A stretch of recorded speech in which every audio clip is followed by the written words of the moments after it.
21. Uma legião e tonelada de pedras. Amo muito isso. Não gosto de serpentes. Desde minha famosa batalha com Piton, eu passei a ter fobia de criaturas reptilianas escamosas. E pode incluir aí minha madrasta, Hera. Ha! Eu não suportava nem as cobras do caduceu de Hermes, Jorge e Marta. Eram até simpáticas, mas ficavam atrás de mim dia e noite implorando para que eu escrevesse uma música para elas sobre a alegria de comer ratos. Uma alegria que eu não sentia. Eu disse a mim mesmo que a criatura no canal não era uma serpente aquática. A água era fria demais, não devia haver muitos peixes suculentos para ela comer. Por outro lado, eu conhecia Cômodo. Ele amava condicionar a monstros exóticos. E logo me veio à mente uma serpente em particular que ele amaria. Uma que poderia facilmente sobreviver comendo deliciosos passageiros do pedalinho. Apolo Mal, pensei, afastando aquele pensamento. Concentre-se na sua missão. Nós seguimos por mais uns 15 metros e eu comecei a me perguntar se tinha exagerado na preocupação. Talvez o monstro não passasse de um jacaré de estimação abandonado pelos donos. Tinha isso no Meio Oeste? Uns muito educados, talvez? Léo me cutucou. Olha ali. Na margem mais distante, vi um arco de alvenaria acima de uma velha adutora de esgoto, a entrada bloqueada por grades douradas. Quantos esgotos você já viu com grades douradas? Perguntou Léo. Aposto que aquela entrada vai direto para o palácio do imperador. Franzi a testa. Isso foi fácil demais. Ei, Meg cutucou minha nuca. Lembra o que Percy disse para a gente? Nunca diga coisas como conseguimos ou foi fácil. Vai dar azar. Minha existência toda é um azar. Pedale mais rápido. Como foi uma ordem direta de Meg, eu não tinha escolha. Minhas pernas já estavam virando carvões em brasa. Mas eu acelerei. Léo desviou o nosso navio pirata de plástico azul petróleo da direção da entrada do esgoto. Estávamos a 3 metros quando acionamos a primeira lei de Percy Jackson. Nosso azar pulou da água na forma de um arco cintilante com pele de serpente. Talvez eu tenha gritado. Léo berrou um aviso totalmente inútil. Cuidado! O barco se inclinou para o lado. Mais arcos de dorso de serpente surgiram ao nosso redor, colinas ondulantes, verdes e marrons, cobertas de nadadeiras serrilhadas. As lâminas gêmeas de Meg surgiram com um brilho. Ela tentou ficar de pé, mas o pedalinho virou, nos jogando em uma explosão verde e fria de bolhas e membros se debatendo. Meu único consolo? O canal não era fundo. Meus pés encontraram o chão e consegui me levantar, ofegando e tremendo, com água até os ombros. Uma parte do corpo da serpente, com 1 metro de diâmetro, envolveu o pedalinho e o espremeu. O casco explodiu, pedaços de plástico azul petróleo se espalhando pelo ar. Um estilhaço quase acertou meu olho esquerdo. Léo apareceu na superfície, o queixo quase debaixo d'água. Ele foi até a grade do esgoto, subindo em um pedaço de serpente que estava no caminho. Meg, abençoado seja seu coração heróico, atacou o monstro, mas suas espadas não tiveram muito sucesso na pele lisa e escorregadia. Então, a cabeça da criatura irrompeu da água e perdi todas as esperanças de chegar em casa a tempo de comer enchilada de tofu. A cabeça triangular do monstro era tão larga que podia servir de estacionamento para um carro compacto. Os olhos brilhavam em um tom tão a laranja quanto o de Agamedes. Quando abri a bocarra, eu me lembrei do outro motivo pelo qual odiava serpentes. O bafo era pior do que o cheiro das roupas de Hefesto depois de um dia de trabalho. A criatura tentou morder Meg, apesar de estar com água até o pescoço. Ela conseguiu enfiar a lâmina esquerda no olho da serpente. O monstro jogou a cabeça para trás e sibilou, formando um redemoinho de pele de serpente que me derrubou e me fez submergir mais uma vez. Quando voltei à superfície, Meg McFry estava ao meu lado, o peito subindo e descendo enquanto ela tentava respirar. Os óculos tortos e cobertos por água verde do canal. A cabeça da serpente balançava de um lado para o outro, como se tentando jogar longe a cegueira do olho machucado.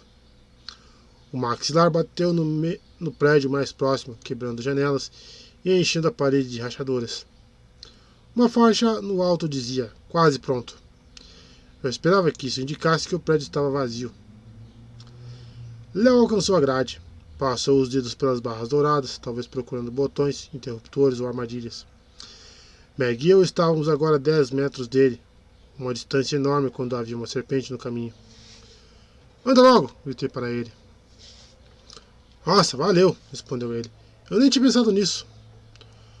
O canal se agitou quando a serpente movimentou o corpo. A cabeça surgiu 2 andares acima de nós.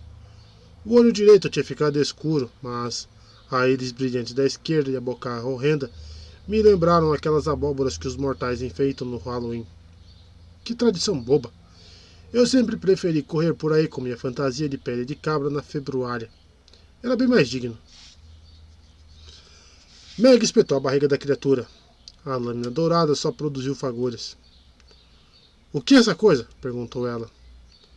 A serpente cartaginense, falei. Uma das feras mais temíveis a enfrentar as tropas romanas. Na África, quase afogou uma legião inteira. Não tô nem aí. Meg e a serpente se olharam com cautela, como se um monstro gigante e a garotinha de 12 anos fossem oponentes à altura. Como mato esse bicho? Minha mente disparou. Eu não raciocinava muito bem em momentos de pânico, o que resumia a maioria das situações em que estive recentemente. Eu acho que a legião a esmagou com milhares de pedras. Eu não tenho uma legião, disse Meg, nem milhares de pedras. A serpente sibilou novamente, borrifando veneno no canal. Puxei meu arco, mas me deparei com aquele probleminha chato de manutenção outra vez. Um arco e uma flecha molhados eram algo problemático, principalmente se eu planejava acertar um alvo pequeno como o outro olho da serpente. E havia toda a parte física de atirar com água até os ombros. Léo, chamei. Quase! Ele bateu com uma chave inglesa na grade. Continue distraindo a fera. Engoli em seco. Meg, se você puder perfurar o outro olho ou a boca. Enquanto você faz o quê? Se esconde? Aquela garota realmente conseguia entrar na minha cabeça. Que ódio. Claro que não. Eu vou estar... A serpente atacou. Meg e eu mergulhamos em direções opostas. A cabeça da criatura provocou um tsunami entre nós, me fazendo girar e dar piruetas sob a água. Engoli alguns litros de esgoto e subi cuspindo, mas engasguei de horror quando vi Meg presa no rabo da serpente. O monstro ergueu até a altura do olho que restava. Meg se debatia e atacava, mas ele a estava mantendo longe, olhando para ela como quem pensa: o que é essa coisa colorida com cor de sinal de trânsito? De repente começou a espremer. Consegui! Gritou Léo. Clang! As barras douradas se abriram. Léo se virou, todo orgulhoso, mas então viu Meg. Nada disso. Ele levantou uma das mãos e tentou conjurar fogo. Só conseguiu uma baforada de vapor. Lançou a chave inglesa que quicou na serpente sem causar dano algum. A cauda da cobra apertou a cintura de Meg, deixando seu rosto vermelho de tomate. Ela bateu com a espada no monstro, sem nenhum arranhãozinho. Fiquei paralisado, sem conseguir ajudar, sem conseguir pensar. Sabia como uma serpente daquelas era forte. Me lembrei de quando Piton me capturou, minhas costelas divinas estalando, meu icor divino espremido da cabeça e ameaçando jorrar pelas orelhas. Meg! Gritei. Aguenta aí!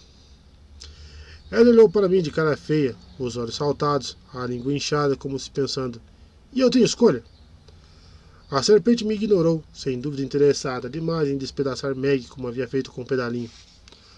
Atrás da cabeça da cobra estava a fachada destruída do prédio residencial e a entrada do esgoto ficava logo à direita.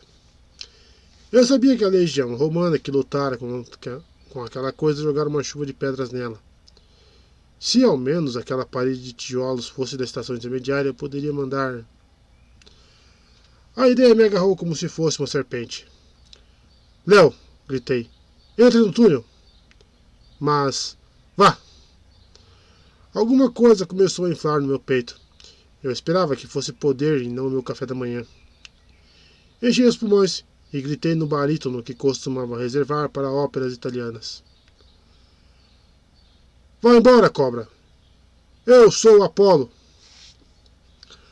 A frequência foi perfeita. A parede tremeu e rachou. Uma cortina de 3 andares de tijolos se soltou e desabou nas costas da serpente, fazendo sua cabeça afundar.